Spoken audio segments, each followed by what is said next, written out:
Hello friends, just a few days ago, we arrived here in the state of Michigan for a short vacation with family. And I returned back to the trails that I used to ride, the home where I grew up. I used to go fishing on this lake and play ice hockey here every winter when I was a young adult. Had so much fun out here with a lot of different friends and my brother and my sister. Behind me is my parents' place and also a bunch of trees that I climbed, probably climbed them too high, especially this one right here, but it was all in good fun. Many good memories. Here's a pretty crazy thing just in and of itself. These spruce trees you see behind me, I planted them when they were just sticks, just a foot tall, and now they are 15, 20, 25 feet tall.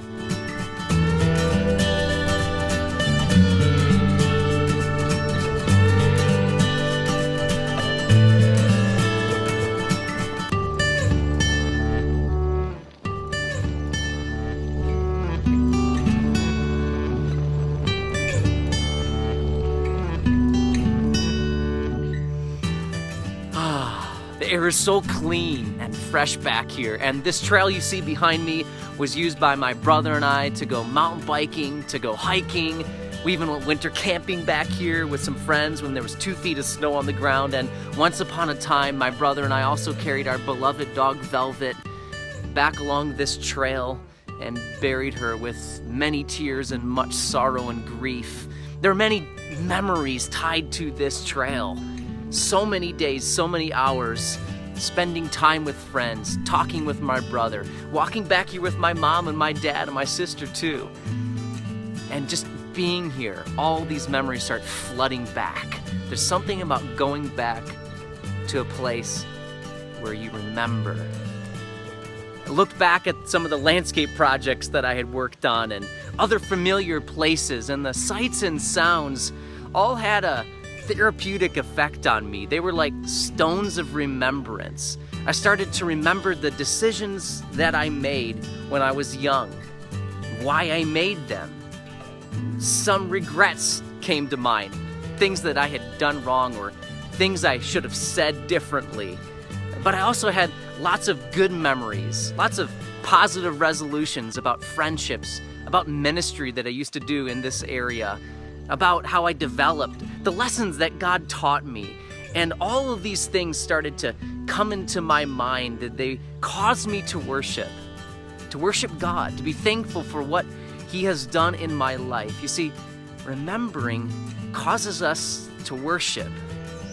There's a really interesting Hebrew word used in the Old Testament, zakar, and zakar means to remember. And all throughout the Old Testament narratives, God was calling His people Israel to remember who He is, to remember what He had done, how He had protected, how He had provided, how He had helped, and also to remember who they were in Him, that they had a relationship with the God who created the universe and who had brought them into relationship with Himself by His grace. And sometimes He called His people to also set up these memorial stones, stones of remembrance, so that they would not forget how He had provided, how He had protected. Check out this passage in 1 Samuel chapter 7, verse 12. After God provided victory over the Philistines, it says this, "Then Samuel, that prophet of God, took a stone and set it between Mizpah and Shen and named it Ebenezer, saying, 'Thus far the Lord has helped.'"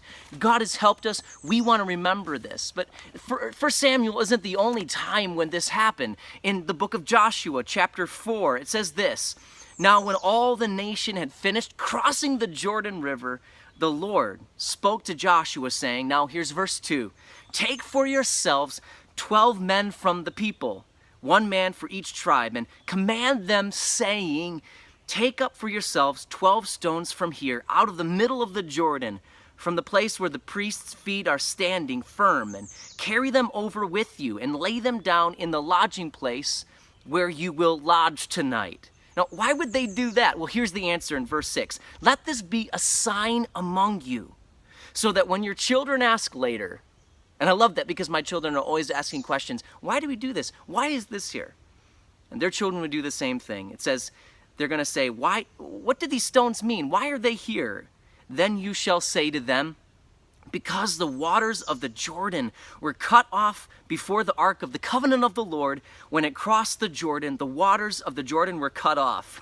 You got to repeat it in two different ways. Make sure your children understand God protected the ark of the covenant. God opened up the Jordan so that we could walk through. So these stones shall become a memorial to the sons of Israel forever. Now, the stones of memorial were obviously bigger than this rock. Maybe they were the size of the rocks that I'm sitting on right here.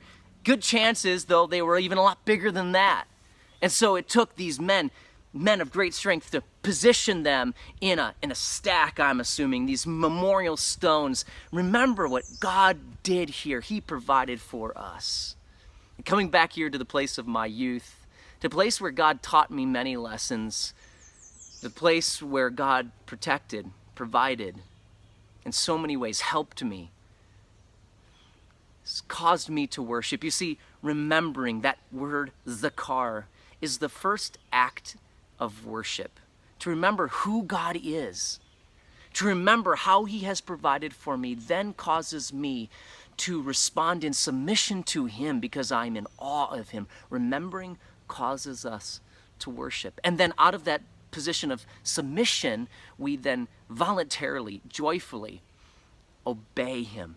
Remembering, submitting, then obeying. That's really the biblical theology behind this word we use, worship. Remembering causes us to worship. So today, here's something to do. Take a piece of paper and a pencil or a pen and write down 10 things that God has done for you, how He has protected you, how He has helped you, how He has provided for you, or how He has taught you. And look back at what your life was 10, 15, 20 years ago. Maybe think about those stones of memorial that you've had in your life, or pictures of your childhood, or of a ministry setting when you were a child or a teen, or a mission trip you took, or maybe some lesson you learned at home, or a mentor, a pastor, uncle, or parent, something that God taught you. And write those things down. Write down about 10 things that God has done for you. And then worship. You see, remembering does cause us to worship because it causes us to reflect, to pause, and to renew our focus on who God is and His power and His mercy in our lives. So remember today, and then respond in worship to the God who is, to the God who was, to the God who always will be. We will remember and we will worship Him forever and ever. I hope you have a great day. I am praying for you today. God bless. Maybe I should start collecting rocks. What do you think?